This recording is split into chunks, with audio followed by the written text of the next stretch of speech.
Hi y'all, I'm gonna do this video while I was thinking about it because I was concerned that if I didn't do it now, I'm probably gonna forget. For those of you who don't know, I'm a bit of a Marvel movie nerd. I'm just like a slight low-key one, and this year it's just taking me longer to see the movies. I'm very behind, and that's just what it is. See, I have waited a while to see Thor Love and Thunder. It came on streaming services recently, and I finally got to sit down and watch it. The first watch through, I fell asleep. I wasn't a huge fan, but I did say after talking to some friends that I would give it another try. I'm, full disclosure, currently watching it, but I just got to this part and it really stood out to me, so I'm going to talk to you guys about it for a second. So I'm at the part. Also, spoiler alert, spoiler alert, spoiler alert. If you don't want to hear about it until you see it, please exit this video now. I don't think what I'm saying is integral to the whole story or the ending, but if you would rather not know anything about the movie, please leave now. For everybody else, I'm at the part where Thor is speaking to a group of people who are by no means soldiers. They have different backgrounds, different walks of life, different ancestry. They're kind of like a ragtag team of people who are at best underqualified and inexperienced. And he tells them to go get weapons. So they go get weapons, and then you see Thor giving a similar speech to one that his dad, Odinson, gave him about Mjolnir, right? In terms of whoever be worthy possessing the power of Thor. Thor does something similar to this ragtag team of people. I paused the movie because I thought it was so interesting. Literally, these very inexperienced, like, I wouldn't pick them as soldiers. They're just not equipped to fight from a natural standpoint. And he has them just pick up whatever they find in this desolate, broken down place. And he's like, this is your weapon. And for a limited time, if you are fighting with the right heart and the right mission and you're on our side, I'm giving to you like my power in the weapons you're going to use. And I thought that was so dope, and also a good like mirror to how God is with us. I know for me, this is part of the season I'm in and learning more about the intricacies of how God made me, the different gifts he's given me and how he wants to use them. And in that place, it can be easy to discredit or to think little of how God made us as we're learning and growing in appreciation for that. You know, to think, well, why didn't I get this? Or it'd have been so much easier to fight if I had this other weapon or this other gift or this other talent or this other personality trait. Would have made things so much easier. Instead, this is what God gave me, and how am I supposed to fight with this?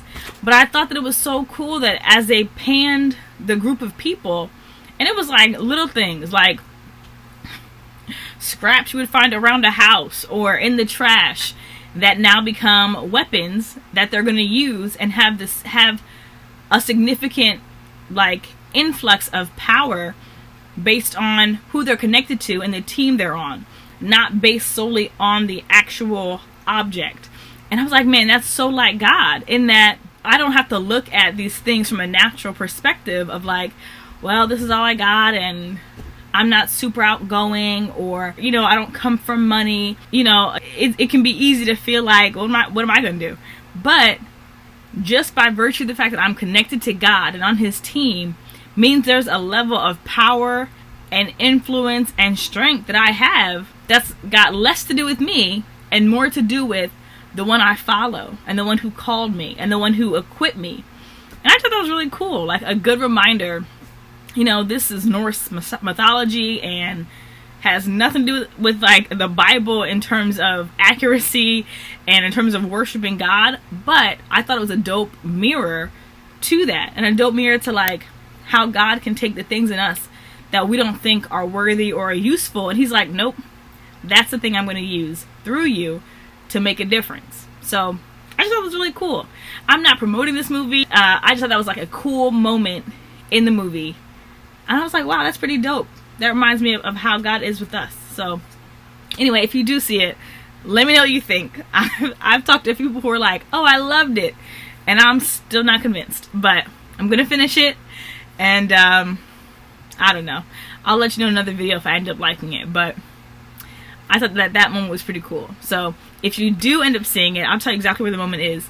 It's at an hour and 30-ish, maybe an hour and like 29 minutes in, I think is where it starts. So in case you want to just see what I'm talking about, that's where it is. But anyway, I'll let you guys get back to your day now. And I'll talk to you later. Wait, okay, I'm back. So I watched a little more, and seeing what happens after Thor makes that speech is dope, because the people who he was talking to, you can see them, like, their physical stature changes. There's like a physical change you can see in them, and then their like demeanor, like just their demeanor changes. But then the way they fight in a way that's very stereotypical Thor. If you've seen other Thor movies, different things that he's done before, like the way he fights, his stance, all that, you see this group doing the same thing and fighting like him. Like how when we take on like the responsibility of using what God's given us to fight the way he calls us to fight, and we follow his leading, that's what makes us victorious. It's not just like, I'm going to take what God gave me and use it how I want, and it's going to be fine. And I think we see a lot of that in the world, right? Like you can see people who have started one way. I grew up in the church and I had this foundation, but then I veered off somewhere and I do my own thing, and I don't need the church and I don't need God. But it's when we can use God's tools, God's weapons, his way, fight the way he's given us an example in Christ to fight, that we find victory and success. And you know, like you can say so many other things about people, but when who they are, what they do, how they live remind you of God, that's a big deal. So I thought that was really cool. And how they carry out what they're doing. They're clearly on Thor's side, and they look like Thor. They fight like Thor. And man, that's supposed to be us. I mean, honestly, it's my favorite part of the movie so far.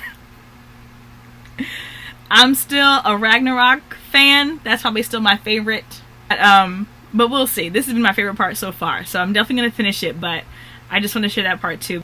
I think it's a dope parallel. Again, I'm sure it's not intentional because, you know, Marvel's doing their own thing, but it just reminded me of the Lord and just how we're called to fight on his side. So anyway, that's probably going to be the last time I check in about this, but we'll see.